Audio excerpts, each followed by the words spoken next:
Terima kasih Anda masih bersama kami dalam berita Sulawesi Tengah. Bagi Anda yang baru bergabung, kembali kami sajikan 3 berita utama hari ini. Ribuan mahasiswa di Palu melakukan aksi solidaritas atas tewasnya pengemudi ojek daring Afan Kurniawan akibat tertabrak mobil taktis kepolisian saat unjuk rasa di Jakarta. Sebuah jembatan penghubung antar desa di Donggala ambles diterjang banjir.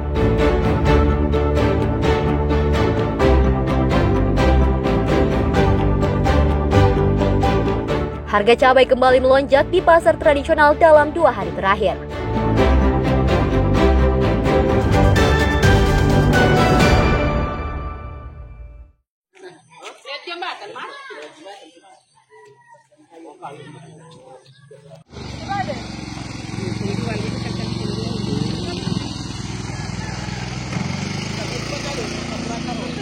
Banjir kembali menerjang Desa Wombo, Kecamatan Tanantovia, Kabupaten Donggala, Minggu sore. Tidak ada korban jiwa dalam musibah tersebut, namun sebuah jembatan penghubung antar desa terputus.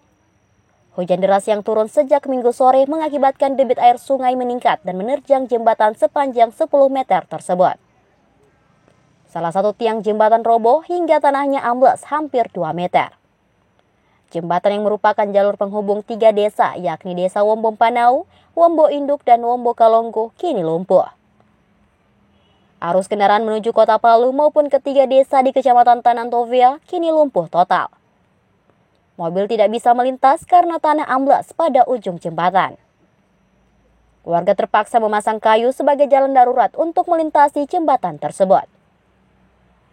Kemarin hujan kira-kira setengah jam, lalu deras air dia mengikis di bawah jembatan itu, lalu terbanting itu dia punya tongkat tiang jembatan tuh.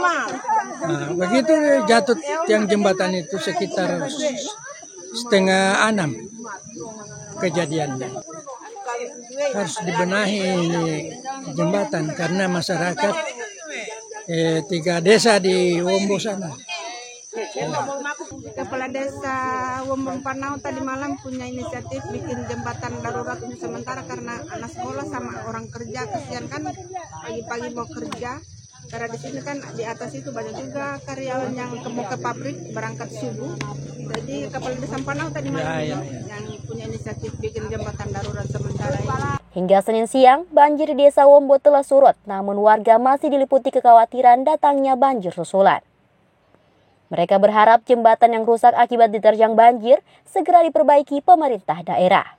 Julianus K. dan Syamsuddin Towone melaporkan dari Donggala.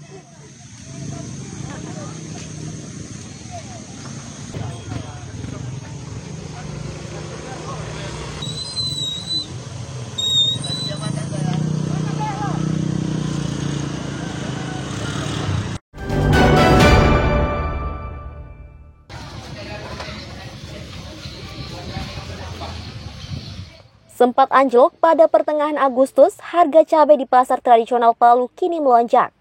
Kenaikan harga bumbu dapur ini dipicu berkurangnya stok dan pasokan dari petani. Kenaikan harga cabai telah berlangsung sejak 2 hari terakhir.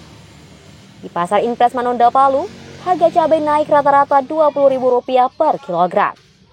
Jika sebelumnya dijual seharga Rp50.000, maka kini melonjak menjadi Rp70.000. Menurut pedagang, kenaikan harga disebabkan kurangnya pasokan dari petani maupun distributor. Selama ini cabai berbagai jenis dipasok dari luar kota Palu, seperti Tojo Una-Una, Poso, hingga Makassar, Sulawesi Selatan. Dari 25, 30, 35, naik 50, naik 60. Ini sudah berapa lama naiknya cabai ini? Baru-baru lagi ini, 20 100 ini. Yang rawit merah, yang dulunya 30 sekarang 40. Sudah berapa lama ini naiknya cabai ini, Bu? Baru 2 hari. Untuk faktor sendirinya naik ini, Bu, apa dia? Lagi kurang pasokan yang masuk. Meski mengalami kenaikan harga, namun permintaan cabai di pasaran tetap tinggi.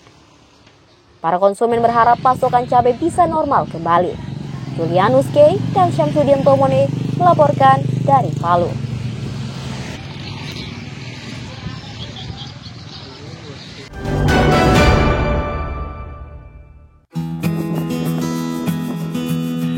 Hutan Kaum Bona yang terletak di Kelurahan Talise, Kecamatan Mantikilore ternyata memiliki potensi wisata yang unik dan menarik.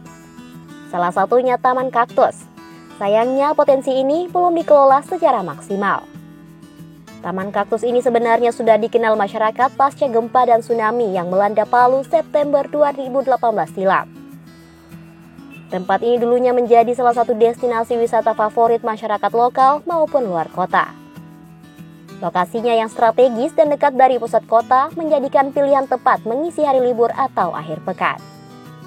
Suasana alam hutan tropis menjadi salah satu daya tarik pengunjung. Mereka menikmati suasana alam dan mengabadikan momen indah dengan kamera telepon genggam. Namun saat ini, kondisi objek wisata tersebut sudah berubah. Pengunjung yang datang semakin berkurang. Lokasi tersebut tidak terawat dengan baik dan banyak tanaman kaktus yang sudah mati. Padahal dulu menjadi salah satu spot foto yang diincar pengunjung. Taman ini bagus ya. Kalau misalkan pemerintah ke depannya mau memperbaiki ulang itu lebih bagus, harapan saya begitu. Supaya makin indah begitu. Ya tahu supaya Palu makin dibilangnya makin bagus kembali begitu ya kan. Taman-tamannya indah kembali begitu. Ini sayangnya ini luasnya begini. Akhirnya ya sayang terbengkalai begini saja. Keberadaan Taman Kaktus ini tidak hanya menjadi tempat menikmati pemandangan alam yang memesona. Di kawasan ini menjadi pusat tanaman endemik, penghijauan, kegiatan olahraga dan seni budaya, serta edukasi lingkungan. Alifa Ulan dan Syamsuddin Tobone melaporkan dari Palu.